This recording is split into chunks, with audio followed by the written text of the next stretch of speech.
and requested to secure all the documents and materials on climate change and global warming for dissemination to the local fisher folks. The company 10 Knots has institutionalized environmental conservation by having an environment manager which supervises environmental officers and enforcement officers in its resorts and in the village.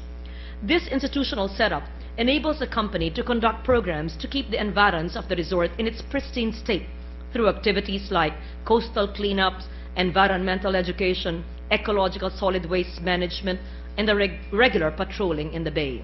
It liaises with fishermen and other bay stakeholders to agree on code of conduct for shared areas, like the regulation of fish catch in reef areas, the use of mooring buoys instead of dropping anchors.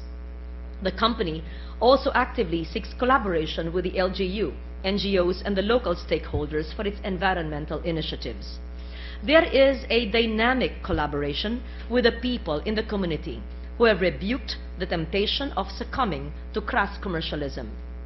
The 10 Knots Environment Department is supported by institutions like the El Nido Foundation and the World Wildlife Fund, the UP Marine Science Institute, and others who have provided services to help enable its programs to succeed.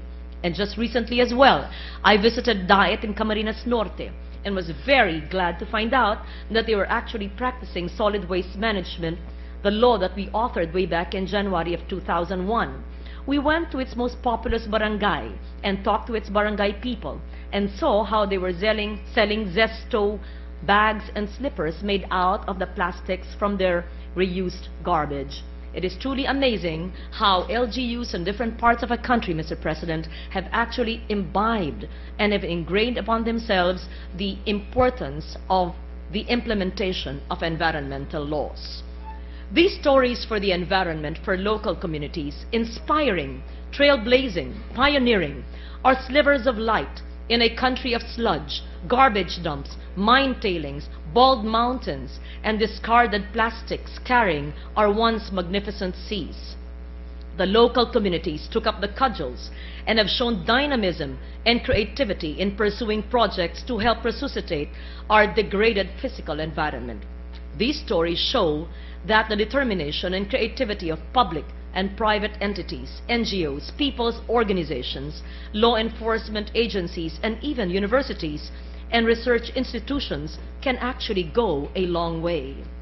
The support of LGUs in environmental protection, preservation, and conservation is also the guarantee that projects for the environment get off the ground and are pursued aggressively and succeed. For in the overall scheme of project implementation for the environment, it is the LGUs that set up offices at ground level, provide the staff, pass local ordinances and regulations to support and complement the projects, and organize the stakeholders. From our end, Mr. President, we should recognize and appreciate the pioneering efforts for the environment. And after the recognition, we should support the successful initiatives with incentives. I have filed a bill titled an act providing for the framework in the conservation, development, management, and utilization of environment and natural resources, which I believe represents the collective sentiment of all the senators in this hall on the environment. The bill seeks to integrate and harmonize the fragmented, sector-oriented laws and issuances on the environment to achieve what we have been dreaming of all along, the effective and viable management of our environment and natural resources down to the LGU level through a policy of shared responsibility by the community, the national and local governments, the private sector, and all stakeholders.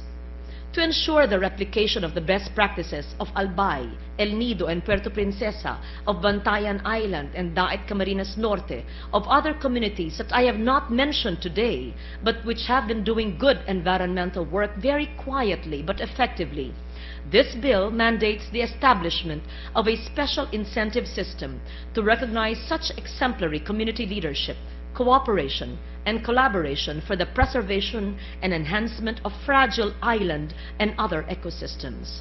The inconsistencies and weaknesses of our protection and conservation work that are deeply rooted in the inconsistencies and weaknesses of the environment sector's legal infrastructure will be remedied by the overarching framework offered by the bill. policy should also be crafted to see to it that the best practices for the environment at the local level are replicated in areas that need to adopt them.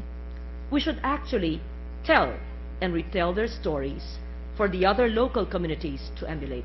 Thank you, Mr. President. On Earth Day, I wish everyone a luntiang Pilipinas. Maraming salamat po. Thank you, Senator Legarda. Majority Leader.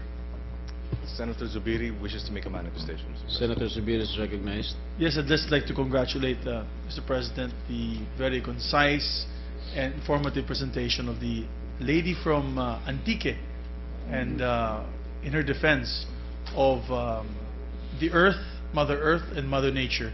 And I congratulate and I salute her, and I support her endeavors. And this is a good prelude to start